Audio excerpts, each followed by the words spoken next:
Hace unos días, el presidente colombiano Gustavo Petro ha llamado a la creación de una fuerza especial conjunta militar y de seguridad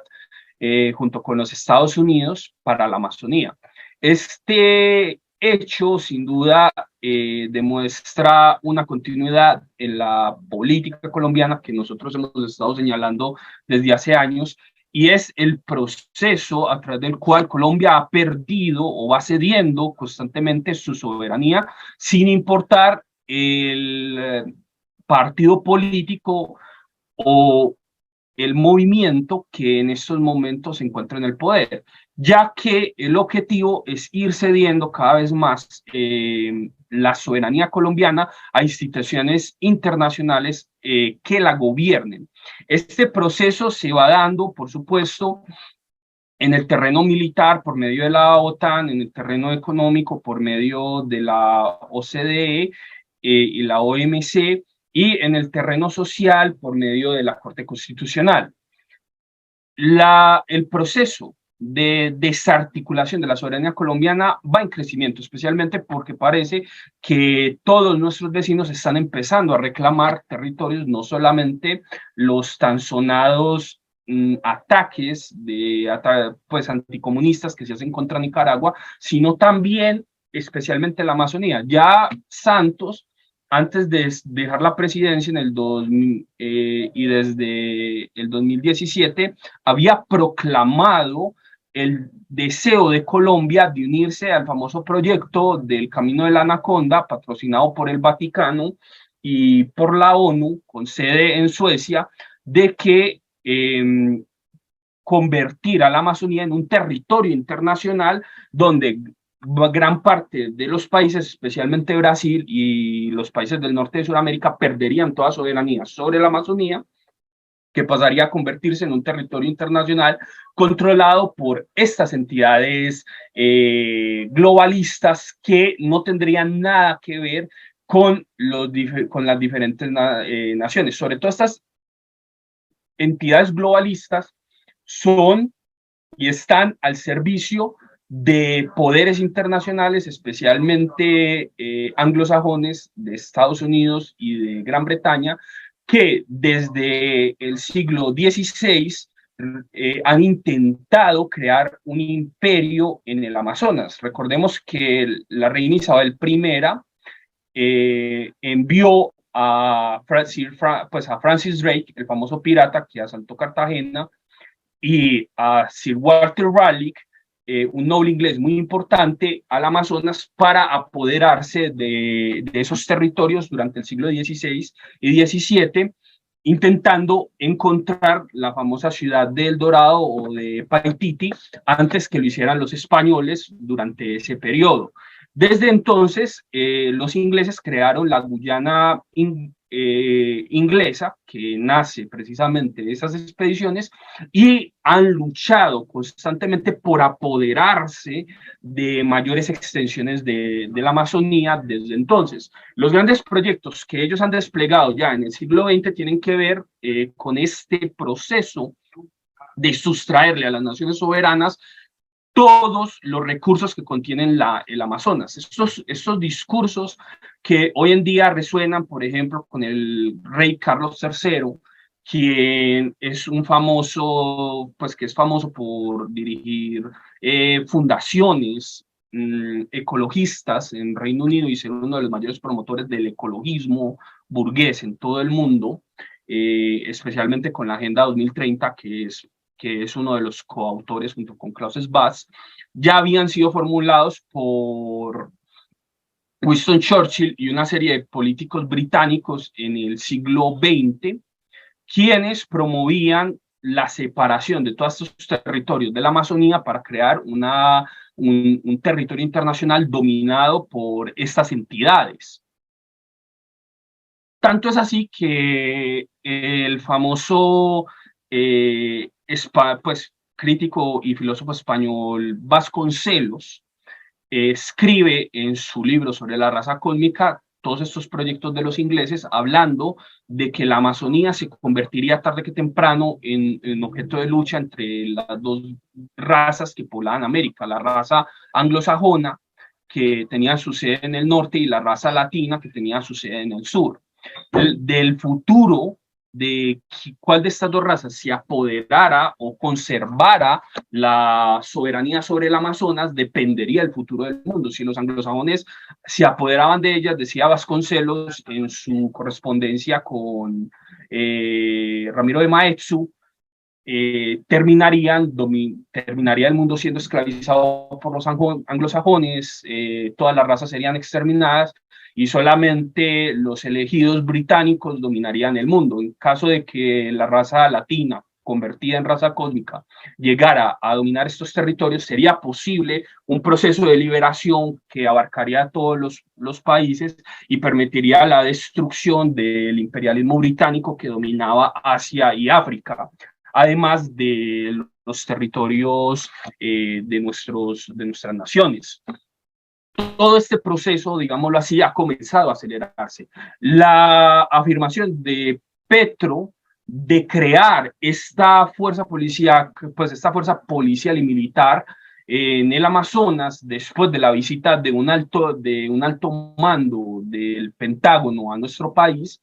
no es sino una continuación de este proceso de la pérdida de nuestra soberanía nacional, la pérdida de nuestra identidad, que va sumado, por ejemplo, al proceso de despoblamiento de grandes áreas rurales, que pronto, en la medida en que vayan quedando vacías y ya no haya poblaciones en ellas, se convertirán también en territorios internacionales, algo que los anglosajones también han llevado a cabo desde principios del siglo XX, cuando el Instituto de Verano venía acá, pues, a nuestros países a esterilizar a las mujeres indígenas y reclamar, por ejemplo, la soberanía sobre estos territorios del Amazonas. No es, este proceso, digámoslo así, no ha hecho sino continuar. Los actuales poderes fácticos que actúan en Colombia no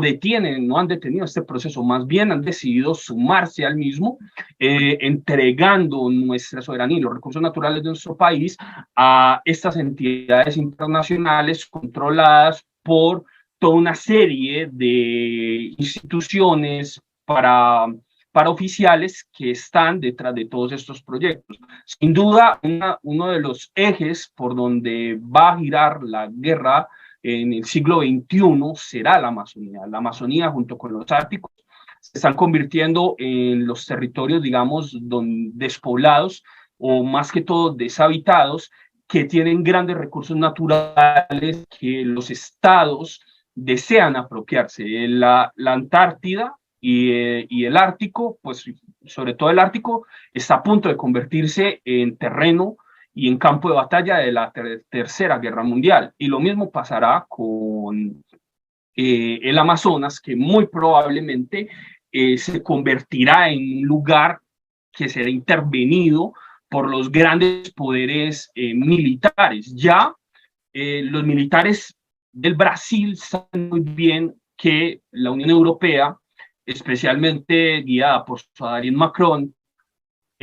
financiado por los Rothschild, ha pedido que la Amazonía sea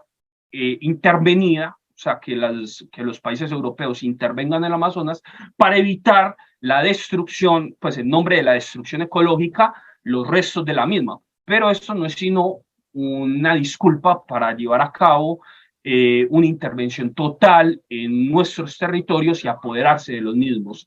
Ya el gobierno de Juan Manuel Santos había promocionado en el 2017 también los primeros intentos de llevar a cabo ejercicios militares en la Amazonía junto con las tropas del Perú, de Colombia y de Brasil,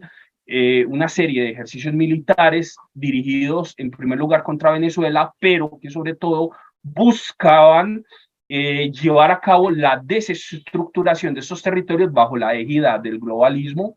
que estaba en ciernes. Todos estos procesos, al parecer, han decidido acelerarse y Colombia corre el riesgo de perder otras grandes territorios geoestratégicos y geopolíticos bastante importantes, como pasó con Panamá, sobre todo por la mano nuevamente de los anglosajones, que teniendo bajo su control a las oligarquías nacionales, deciden poner en marcha sus planes de balcanización y fragmentación del territorio nacional. La pérdida de la Amazonas será para Colombia en el siglo XXI lo que la pérdida de Panamá fue para Colombia en el siglo XX. Entonces, todo eso debe ponernos muy alerta debido a que la geopolítica en el mundo está cada vez más activa y el proceso a través del cual esto se está realizando actualmente, sin duda pondrá en peligro a toda nuestra región. El Amazonas es un territorio que abarca 8 países, tiene una gran cantidad, digamos, de recursos naturales, biodiversidad y riquezas desde el punto de vista médico y ecológico que sin duda permitirían el desarrollo médico y químico de gran parte de nuestra sociedad, especialmente porque para Colombia le queda muy difícil competir, digamos, actualmente en el desarrollo industrial e informático, el cual ya está demasiado avanzado y las naciones que poseen, digamos, los secretos sobre estos, pues sobre los procesadores, sistemas tecnológicos, ya están demasiado adelantadas en este sentido. Sin embargo, las industrias químicas y farmacéuticas todavía contienen una serie, digamos, de menos limitaciones para el desarrollo político, así como la India ha logrado preservar gran parte de sus territorios y selvas, también de la ofensiva de los británicos y los estadounidenses, que han impuesto graves sanciones contra la misma a finales del siglo XX, en la década de 1990, convirtiéndose hoy en el mayor productor, digamos, de farmacéutica, gracias a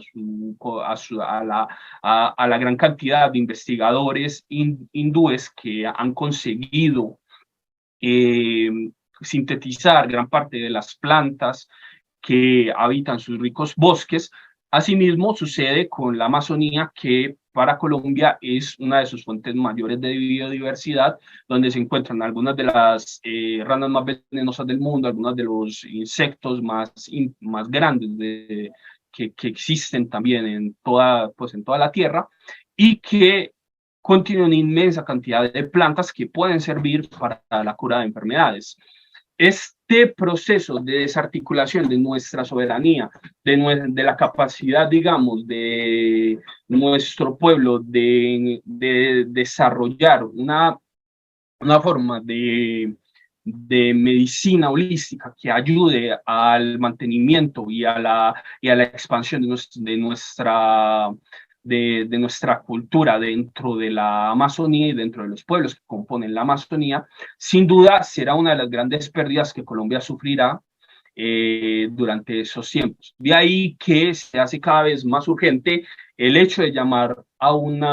verdadero establecimiento de la soberanía nacional, a una recuperación de esos territorios, a un reconocimiento de que esos territorios tienen una importancia geopolítica y geoestratégica para nuestro país, de una importancia radical, y que no podemos cederlos absolutamente ante nada, ni siquiera ante las clases oligárquicas y políticas de nuestro país, que buscan arrebatarnos estas riquezas para entregárselos a otros en nombre de la preservación de los recursos naturales, de la ecología burguesa, la creación de supuestas faunas desprovistas de cualquier realidad humana, bajo égidas neomalthusianas y neoutilitaristas tan propias de las élites modernas.